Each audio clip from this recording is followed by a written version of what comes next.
feared or loved? Easy, both. I want people to be afraid of how much they love me. Matt Skraby wraps up a full day of live and local sports talk. And that is the whole problem with aliens. You just can't trust them. Occasionally you meet a nice one, but usually they turn out to be some kind of big lizard. The Skraby Show starts now on 97.3 The Fan. Hello and welcome into the Skraby Show for June 26, 2025. Thank you for joining me. Hope you enjoyed the roundtable. I thought I had everything set for the show tonight, and then I got something that happened right as we were going into it. But I guess it's not right when we were going into it. I decided to go check MLB.com one more time to see if there was anything on there that I wanted to talk about. And lo and behold, we have the finalists to start the 2025 All-Star Game. So we are going to go through that in just a second. But basically, two players from each position are through to phase two, which means that all of the phase one votes go away. So these guys are going to be it's going to be between two players per position per league for the starter. So we will go over that a little bit later. But I have been sitting in studio here. People often ask me, what do you do in that hour between the end of the Gwen and Chris show and then the start of your show with the roundtable in the middle? Well, I always listen to the roundtable again to see what, something I missed. But today I've been sitting in here watching Fort Wayne and Great Lakes play. Now, for the only reason, not the only reason, but the main reason I'm watching Fort Wayne and Great Lakes right now is because Leo DeVries is on the Fort Wayne team. Right now, Fort Wayne is up 4-1, but I've been watching his at-bats carefully today, and people ask me, why is he not ready? Why is he not at the big league level? Well, I saw it today, and it's not like he's a bad player or anything, but he had some pretty wild swings, and he was getting fooled on a lot of breaking pitches.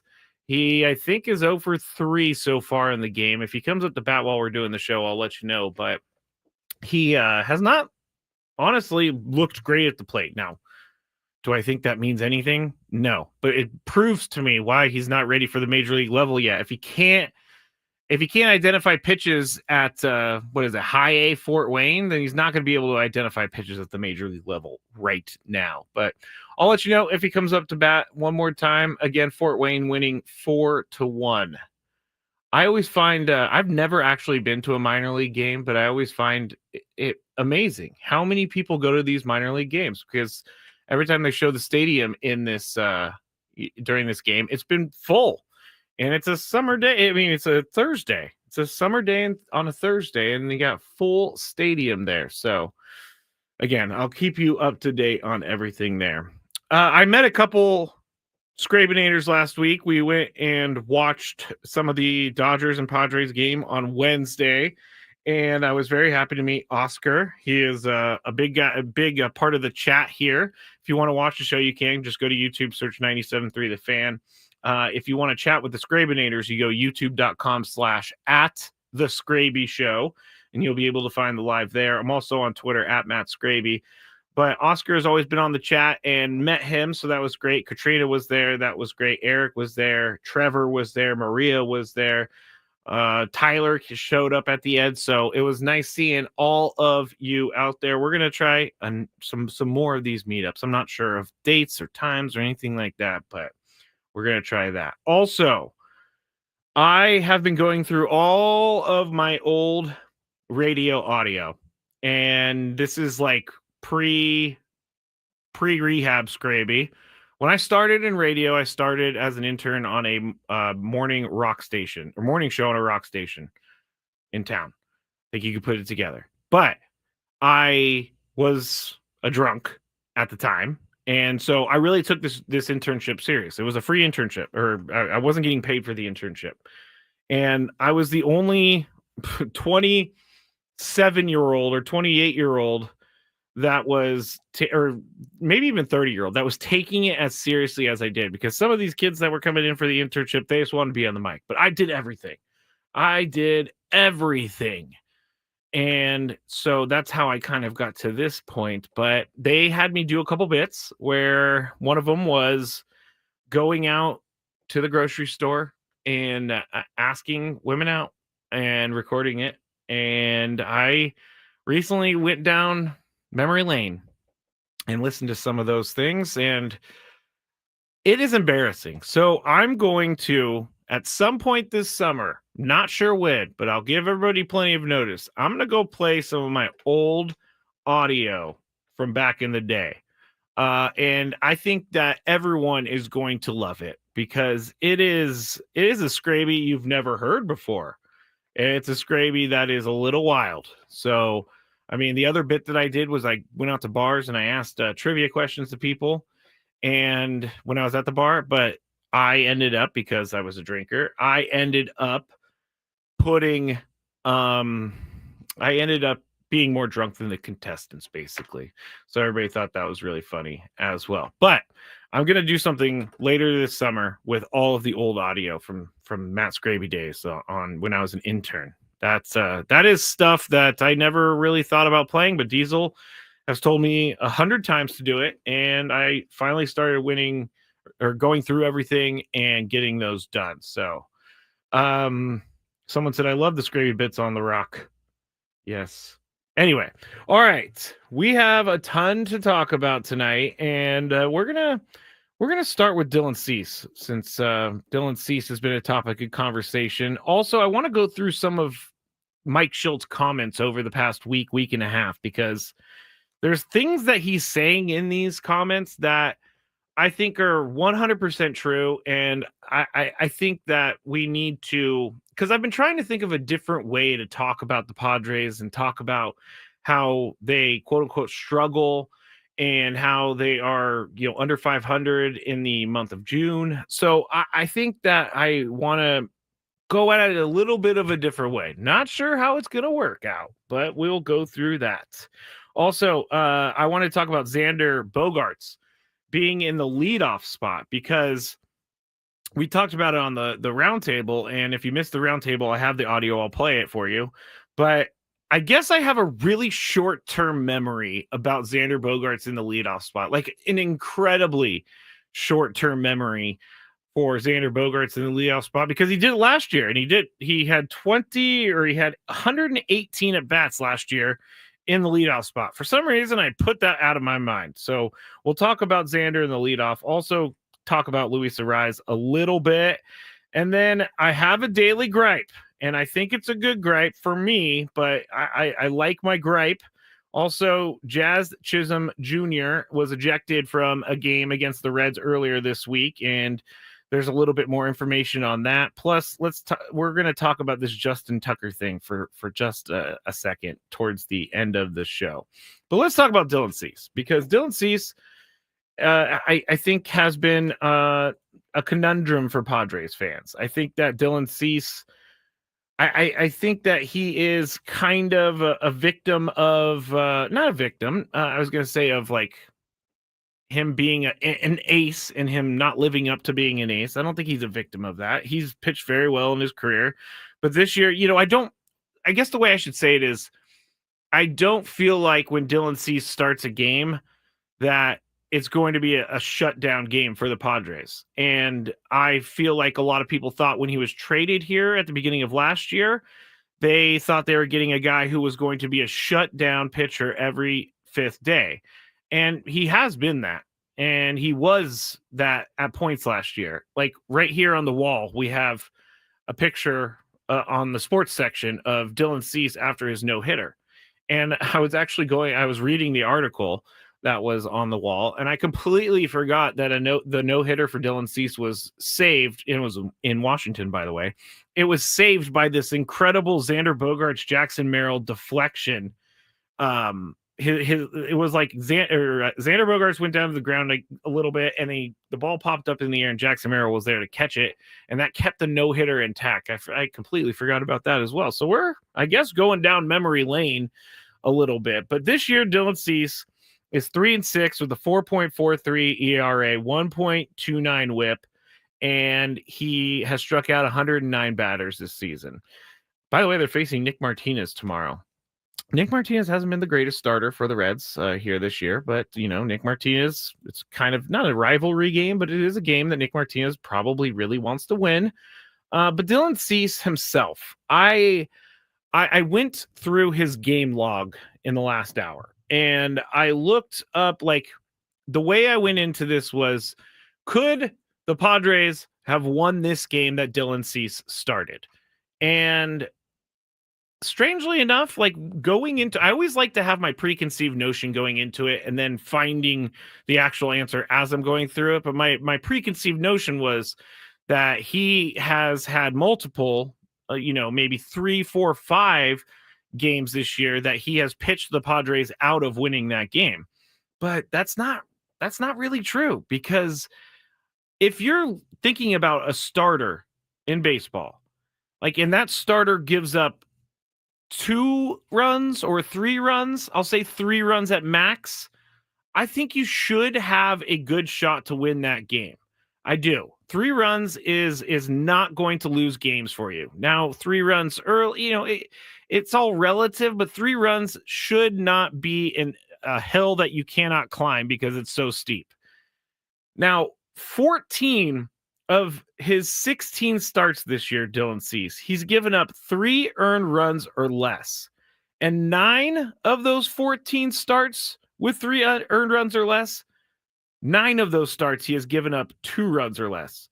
So in 14 starts, he's given up 3 earned runs or less. 14 times this year, Dylan Cease has given up only 3 runs. Shouldn't that be good enough to put your team in a position to win? I definitely think so. And so maybe when we're looking at Dylan Cease, we have to maybe put in a little bit of perspective that he's not getting run support, or, he's not getting what he's not getting the defense behind him, or something like that. But when Dylan Cease goes out there, 14 of his 16 starts, he's given up 3 earned runs or less. And I think those 3 earned runs or less is not asking too much out of your offense. Now, is it always going to happen where your offense scores for you? Absolutely not. It's not always going to happen. I understand that. But if you 14 times 3 runs, like, that should be something that the Padres can overcome. So when you're thinking about Dylan Cease and you're thinking about whether or not he is a top pitcher in this league, he might not be the first name that comes to mind, but I don't think that he has pitched bad enough to take himself away from being mentioned as one of the better pitchers in the league. I think that when Dylan Cease goes bad, it goes really bad for him. The two games that he completely lost for the Padres, one of them was against the A's. And so the A's game earlier in the year, I believe he gave up 6 or 9 earned runs. I already clicked out of the tab like a dummy. Against the A's on April 8th, he gave up 9 runs. And then he followed that up with 2 runs apiece in the next 3 games. And then on June 16th, Monday, the start against the Dodgers at Dodger Stadium, he gave up 6 runs. Those are just the 2 games where he's given up more than 3 runs. And he came back last week, went 6 2/3 on Saturday, and only gave up 1 run to a pretty dangerous Royals offense. So here's what I'm thinking about Dylan Cease. Dylan Cease is much better than I guess I give him credit for. Dylan Cease is much better than I think some of the fans give him credit for. But I also understand that, like, sometimes Dylan Cease is not at his best when he needs to be his best. So that's all great and everything that he gives up 3 earned runs or less in 14 of 16 starts. But sometimes he just doesn't pitch well in the situations that they absolutely need him to pitch well. And I think going forward, he's definitely going to be a huge part of the second half of the season, because game number 81 is tomorrow. He's going to not only be a huge part of the second half, but he's going to be a big part of your playoff run. I don't think he's going anywhere. I don't think he's going to be in any trade deals or anything like that, because they need starting pitching and they can't afford to give away someone like Dylan Cease. Now, if the return is too good, blah, blah, blah, yes, we'll take it. And if there's someone who can come in and fill his spot. But I have a feeling that we're going to see Dylan Cease get better and better and better as the season goes along. He's a workhorse for the most part. I mean, he never misses games.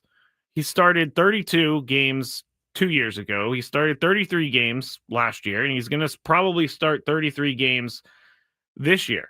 That is a highly, highly, highly underrated part of Dylan Cease, is that he makes every start. And that's important because we're looking at right now with the Padres rotation, you got Michael King out.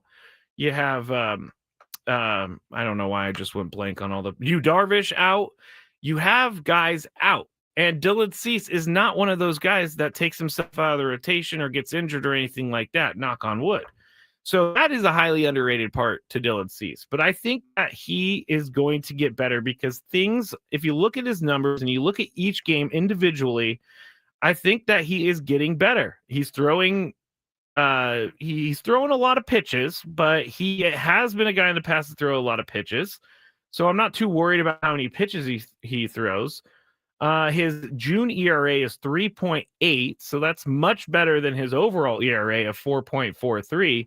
He had a pretty darn good May in regards a 3.71 ERA isn't like outstanding, but it's not terrible, and a 3.71 ERA starting pitcher will give you a chance to win the game. And so when we think about Dylan Cease tomorrow night, we got to think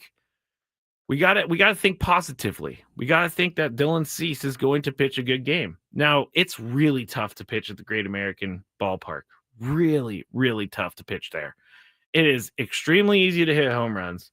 It is extremely easy to rack up a bunch of runs. And we've seen this with the Padres in the past when they go there. So I'm not worried because he is kind of a Midwest guy. He grew up in Georgia, so he's dealt with humidity and heat and all that stuff. But if Dylan Cease can stay healthy, he is going to be one of the major reasons that the Padres will get into the playoffs. And I don't have any doubts about that whatsoever. Right now, he's tied for 9th most strikeouts in Major League Baseball at 109. So he's still doing things. I think maybe we're not asking too much of Dylan Cease, but I think we need to give him a little bit of a break. And I'm not saying that a lot of people are mad at Dylan Cease, but I'm also not saying that a lot of people are happy with Dylan Cease. He's kind of in the middle, which I understand to a certain degree. But again, this is the stat that jumped out at me. 14 of his 16 starts, he's given up 3 earned runs or less. You might say you're just focusing on one stat. Yes, I am focusing on one stat because really that's the only stat that matters. How many runs did he give up? That's how you lose games, giving up runs. So to me, in the end, if you don't give up runs, you're doing a good job. And if you give up a lot of runs, you're not doing a good job. So Dylan Cease is doing a pretty good job this year, giving up only 3 earned runs or less in most of his starts. All right, I'm Matt Skraby. This is the Skraby Show, 97.3 The Fan. When we get back, we're going to talk a little bit about Xander Bogaerts in the leadoff spot. We're also going to talk about Luis Arraez. I'm forgetting names all of a sudden. Like I turned 40 and all of a sudden I can't remember anybody's name. This is crazy. But we'll talk about Luis Arraez and so one feat that he has over the rest of baseball is kind of crazy. So stick with me. A couple more segments to go here on the Skraby Show, 97.3 The Fan. Gambling problem? Call 1-800.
need to start getting new music for rejoins.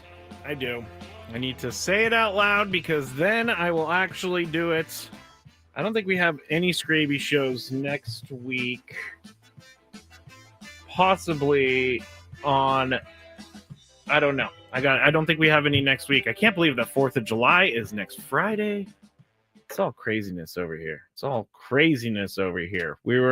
the Skraby Show, by the way. I'm Matt Skraby. You can follow me on Twitter at Matt Skraby or watch the show on Twitter at Matt Skraby. Also, youtube.com/@the Skraby Show is where the Skrabinators are chatting right now. And I was looking through some of the chats in the break, and I was looking at Prolific, and Prolific said, don't underestimate Randy Vasquez. Most of his L's was due to lack of offense, losing by 1-2 runs and pitched as well, and continues to do that. Yes, I mean, I've been a big Randy Vasquez fan since before the year even started. I actually remember on this very show with Frank in studio with me, we did this whole segment out of who's going to get the 4th and 5th rotation spots out of like a couple guys. And Randy Vasquez was one. Matt Waldron was the other. I thought Matt Waldron was a given because of his success last year. And Randy Vasquez was someone who was going to make it because he pitched well enough to be able to get a shot in the big leagues this year. But I am a fan of Randy Vasquez. I think he's done some great things this year. I also think that he's been limited by Mike Shildt and coaching staff. And what I mean by limited is he's not able to work out of certain situations or hadn't been able to work out certain situations. And we talked all about it when the Dodgers and the Padres played that Wednesday at Petco Park when he was removed, when Ohtani was coming up for the 3rd time. He's also been limited because he has walked a lot of batters this year. I mean, they call him the traffic cop. That's how many guys he walks. But in the last, let's see, 1, 2, 3, 4, 5, 6, 7, 8, 9 games. In the last 3 games, he's only walked 3 guys in total across all 3 games. And then he walked 4, and then he walked 3. But then in May, he had a stretch where he only walked 1, 0, 1, 1. So his walks are getting better, and you're able to see how he can pitch. I think Randy Vasquez is, maybe not a massive part of this team, but I think Randy Vasquez is someone that we can't overlook. He has made all of his starts this year. I have liked what I've seen. He's worked his ERA all the way down to 3.6. He just went 7 innings against the Royals, and he only gave up 2 runs. So Randy Vasquez is a solid pitcher. Definitely a solid pitcher. We'll see how solid he is as the season goes along, and then next year as well. But I think Randy Vasquez has proven to us that he can pitch in the big leagues, number one. And number 2 is he can be a very effective pitcher in the big leagues. I can't say that. He is a guy who was kind of a throw-in to the Michael King, Kyle Higashioka, Juan Soto trade when they traded to the Yankees. He was kind of, no one really knew about him too much. They had heard about him, but they didn't really know about him. And now he's a guy who's firmly entrenched in this rotation. So along with Dylan Cease, which I saw in the chat, Dan said, Dylan Cease is not an ace type pitcher. He's not worth $30 million a year. Definitely agree with that.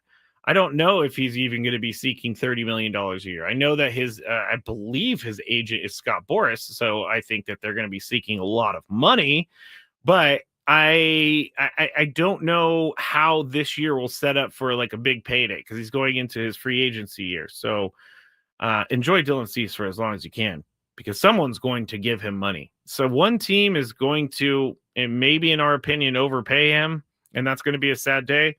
Or maybe he takes a hometown discount. Doubtful, but maybe he does. Also, Randy Vasquez. He is good. And I feel comfortable when Randy Vasquez goes out there to pitch for the Padres every 5th day. Randy Vasquez has not received much run support at all. He's in one of his starts, he had no runs in run support. 3 of his starts, he had 1. In 5 of his starts, he had 2. And then 1 for or 3 runs 1 time, 4 runs 2 times, 5 runs 1 time, 6 runs 2 times. So his run support has not been there in the early, it hasn't been there as much as it has for some of the other guys. I remember it was like, who was it? Blake Snell, who got no run support at all. It was like they would score 25 combined runs around Blake Snell starts, and then they would score 0 when Blake Snell would start. It's got to be, you know what? That's actually got to be very frustrating for a pitcher. Every time you go out there, you're throwing up zeros, but your team can't get you on the board. That's got to be frustrating. All right, quickly with the Luis Arraez stat that I was looking at.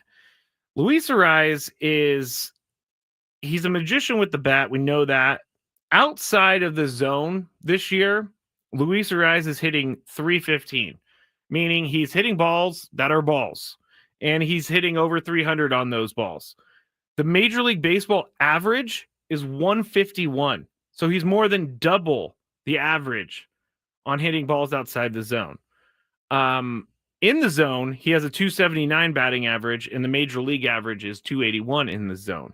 So there is something to Luis Arraez really liking to hit a bad ball, and there is something to Luis Arraez knowing that he can hit that bad ball, and he's going to use it to his advantage. And he's slowly making his way back, as we said. He had 3 hits yesterday. The one thing about him in the leadoff position that I am not a fan of, and I keep recognizing it every single time it happens, but when he gets on base first and say Manny hits a double, he's only going to get to third. If he's on first base, Manny doubles, he's only going to third. He's not scoring. Fernando scores, but I don't necessarily love Fernando in the leadoff spot because I like Fernando to be able to have guys on when he hits.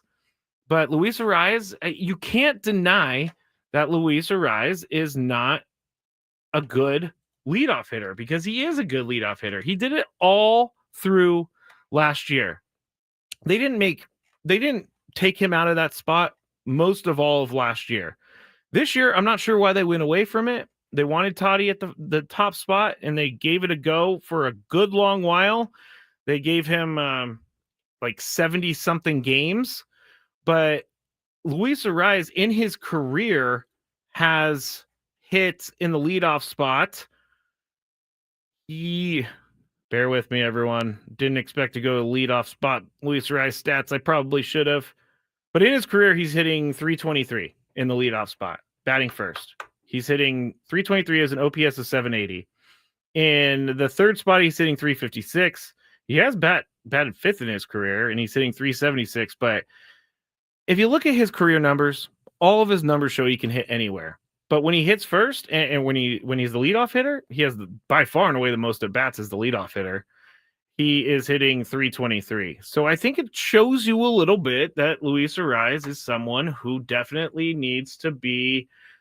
I think he needs to be in the leadoff spot. Even though I don't like the whole clogging of the bases, I think he needs to be in the leadoff spot. I also think he gives the team a little bit of a different energy too. Like he's a serious baseball player, but he's more like fun loving, and he has energy. And I think that's what's needed from time to time for the Padres is his energy. But I don't know that they're going to go away from Luis Arraez. If he's the first batter in the game in his career, .312. If he leads off an inning in his career, .305 batting average. Just all good numbers. So all the numbers say do it. All the numbers say have him lead off. Let's see 2024. I'm going to go to that real quick, and then we're going to go to break, and then I'm going to finish up with Xander Bogaerts on the other side. In 2024, he hit .313 in the first position, 146 games. So I think the Padres are going to have to leave him in the leadoff spot, especially after he had a 3-hit game yesterday. You want to see if he can continue to do stuff with that. I don't know if I necessarily like Manny in the 2 spot, but hey, Shildt wants to go left, right. That's fine. But I think Luis Arraez has proven that he needs to be in that leadoff spot. And he just turned 28 in April 9th. Like, it's kind of crazy that Luis Arraez is only 28. I always think of him as older. he kind of looks older, but at the same time, he just seems like he's been in baseball for a really long time, and I guess he has. All right, I'm Matt Skraby. This is the Skraby Show. When we get back, I feel like I'm rushing through everything, but that's okay. We have Xander Bogaerts. Maybe he could be the leadoff. We'll talk about him and my short-term memory. Also, a couple ancillary. Is that the word ancillary stories? I don't know if it is, but a couple stories that I didn't get to talk about throughout the week, so I wanted to possibly bring them up if we have enough time, and then the Daily Grab. So stay with me. Skraby Show back shortly on 97.3 The Fan. Quinn and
right, final segment here on the Skraby Show, 97.3 The Fan. Thank you for being here with me. If you don't know, we put up podcasts every single day, and it's of the show. And so if you miss any part of the show, you can either go to the YouTube and you can go back to the time you missed, or you can go to the podcast on 97.3thefansd.com. I actually have a podcast app, and I searched for it, found it, and every day I download it just to make sure I spelled everything right, because I'm very weird like that. I could look at it a million times on the computer and then I wouldn't spell it right, even though I've looked at it a million times on the computer. Okay, Xander Bogaerts, leadoff spot. We got a lot to get done in this segment, so I'm going to get right to it. Xander, I don't mind him being in the leadoff spot, or at least trying. Let me rephrase that. I don't mind him trying the leadoff spot again. And I'm going to tell you why I said again. But here's what we said on the roundtable earlier, and here's what I said about Xander Bogaerts. I will add that Eno thought that Xander Bogaerts or even Jake Cronenworth would be legitimate options to top the order, and then follow that up with guys like Manny, Tatis, Merrill, and Arise in the next four. Matt? See, I don't think it's crazy to put Xander at the top, because if Xander gets on base, he can walk, and when he gets on base, he steals bases. He puts together some pretty good at bats. He runs up some pitch counts. His ABs lately have been outstanding. I wouldn't mind to see him at the top spot. There you go. That's what I said earlier. Got a little bit of a backup from Wood saying he could swipe bags as well. Well, after the roundtable, I was talking to some of the people here that work at Odyssey San Diego, and someone brought up, don't you remember when Xander Bogaerts was leading off last year and everybody wanted him not to lead off last year? And I was like, no, I actually don't remember that. I guess I just forced that out of my mind. So I went and I looked at the stats for last year and what he was hit, or what position he was hitting in. And if you're batting, or he was batting first last year, 29 games in the leadoff spot. He had a batting average of 212 and an OPS of 567. So, and 11 walks, only 2 stolen bases. So, what kind of Xander Bogaerts do we think we have right now? Do we have a Xander Bogaerts that has been able to figure out how to get on base here and there? Do we have a Xander Bogaerts that was on fire a couple games ago? Or do we have a Xander Bogaerts that was last year? And last year, he struggled the entire year. I guess when he came back from injury, he wasn't so bad. But this year, he's been poor and bad for most of the year. But recently, he's found something. And I don't know how long that's going to last. Maybe it's already passed us by. But the more I thought about it, and the more I talked about it with some coworkers, Xander Bogaerts just is not the guy for the leadoff spot. And a lot of you are probably sitting there in your car thinking, duh, it took you this long to figure that one out. But the theory is there, I think. If he gets on base, number one, he does take walks, which is good, because Luis Arraez does not walk very often. Jackson Merrill does not walk very often. And so he takes walks, but he also steals bases. And I think that's really important. And I did see on the chat after I said, if Luis Arraez is on first, Manny doubles into the gap, most likely Luis Arraez is only getting to third. And I saw this a couple games ago, and I immediately saw it and pointed it out. Like, that's what Chris has been talking about. Xander Bogaerts would probably get home on that, just because he is a better runner. And so what do you want? Do you want a guy who has contacts, or who's an expert at contact and gets singles and sometimes doubles? Or do you want a guy who and can't steal bases? Or do you want a guy who gets on by walk, by infield hit, and can steal bases? I think after thinking about it and talking through it, I really do think that Xander Bogaerts is better in the middle of the lineup. They got to keep him where he's at. He's a guy who can be so incredibly important if he could figure out how to be more consistent at the plate. His defense is fine, but he could be this team could be so when he was hitting the last 3 or 4 games where he had that hit streak going, the lineup looked different. The team looked different.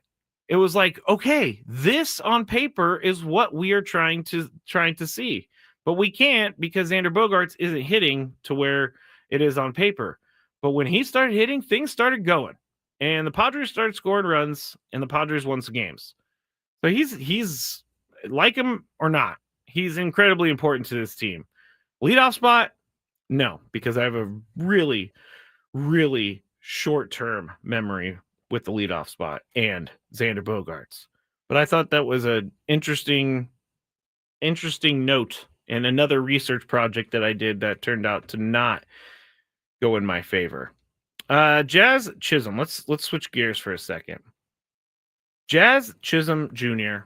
was playing third base for the Yankees the other Tuesday. And he didn't like something that the umpire called him out, and he didn't like it. He thought it was a bad call. And so when Jazz Chisholm came back out to the field to play third base, the home plate umpire ejected him from across the field. And I think that's kind of weird, because how could you eject a guy after the inning, after everything's behind you, and then eject a guy from behind home plate while he's standing at third base warming up? Well, there's some new information about this, and Jose Trevino was a catcher for the Yankees last year, so he was teammates with Jazz Chisholm Jr. And I guess what happened was, because the umpire threw Jazz out because he said, "Why are you looking at me?" And so Aaron Boone came out and said that the catcher, Jose Trevino, I think he contributed to the ejection too. I think he got umpire Mark Wegner looking in that direction. He said, Trevino said, "I thought that Jazz wanted to talk to Wegner. I thought he was trying to get his attention, so I was just helping him out." And that's when the umpire goes from talking to the catcher, looks at Jazz. Jazz says, "Why are you looking at me?" And then the umpire ejected him. And so you got to think that there's maybe some funny business, like going on there. I don't think Jose Trevino says, "Hey, we're teammates. I was a friend. I'm not going to do anything to hurt the guy." But it is a little strange. Why would you think that Jazz wanted to talk to the umpire after the inning has already been over and after he's gone back in the dugout and got ready in the field? I think there's a little bit of funny business here. I think that Jose Trevino knew that Jazz Chisholm Jr. is a hothead and can fly off the handle at any second. And so he thought, I'm just going to say that to the umpire that Jazz wants to talk to him, because the umpire's probably like, all right, this guy wants to continue yelling about the call that I made from the previous inning. And then he looks at Jazz and Jazz says, "Why are you looking at me?" And that's when he threw him out. So originally, the story was that Jazz looked at the umpire, said, "Why are you looking at me?" And that's when the umpire threw him out. But then Aaron Boone came out and said, "Hey, maybe there was a little bit of coaxing from the catcher of the Reds," which I don't have a problem with, because you're just playing. You're just you know how your former teammate reacts, and you're just kind of playing into it. Jazz Chisholm Jr., he's a good player. I mean, he hit a home run the next day, so he got the last laugh. But I don't have any problems with it. If Trevino, the catcher for the Reds, said something that kind of fanned the flames a little bit or set Jazz up to be ejected, I think it's kind of funny. I think that Trevino was like, "Hey, I know how this guy ticks. I know what makes him angry. And so I'm going to see what happens when I mention to the umpire who's standing right behind me that Jazz wants to talk to him." And that's when it happened. So there's no rules against this, obviously. It's up to Jazz not to look at the umpire and say, "Why are you looking at me?" Like, it's up to him. Just be calm, quiet, cool, collected. It's not something that is good, or that Jazz Chisholm Jr. is good at. But yeah, he gets ejected for a lot of different things, not all the time, but there are moments where Jazz Chisholm Jr. is a little bit over the top. I think we can all agree with that. And by the way, so my phone just popped up with something, and it's a Yankees Reddit post. So I saw this Jazz thing on Reddit. And so now that I've clicked into the Yankees Reddit, for some reason, I keep getting push notifications on Yankees. So that's really annoying. And it just popped up with another one because my phone is definitely listening to me at all times. Okay, what time is it? All right. Justin Tucker, former kicker for the Baltimore Ravens, 10-game suspension is what he received from the NFL for all of this, all of the stuff that is revolving around him, with some masseuses coming out saying that he acted inappropriately with them. A lot of masseuses, actually. But here's what I just read between Gwen and Chris and this show, is that the 10-game suspension was a result of negotiations rather than like the NFL, rather than a legal ruling coming down and the NFL giving him a 10-game suspension. So that leads people to believe that Justin Tucker, if he negotiated a 10-game suspension instead of waiting it out because he was innocent, people are thinking maybe this stuff is true. I get it. There is a it's a weird thing, because if he doesn't defend himself, then he's, if he does this, he's one thing. If he does that, he's another thing. But him accepting a 10-game suspension does contradict a lot of how, what's the word? Steadfastly, he was so serious about not having done any of this. And then all of a sudden it's 10 games now. So does that mean that he's admitting guilt? I don't think it does. But it does, if I was someone who had something, or who was accused of something like that, and I was accused of doing something like that, I would go till the day I die saying I didn't do it. If I didn't do it, if I was telling the truth. So if Justin Tucker gets picked up by a team, he serves this suspension, and it's not even like he's getting punished for it, because the 10 games is going to be served if he's on a team or not. And he's not on a team right now because teams don't want to deal with it. So he can serve out a suspension while he's not playing in the league, which I totally think that you should serve out your suspension when you get with another team. But that's not the case. So it's hard for me to think that he's completely innocent when he is not really protesting the 10-game suspension. He's accepting it.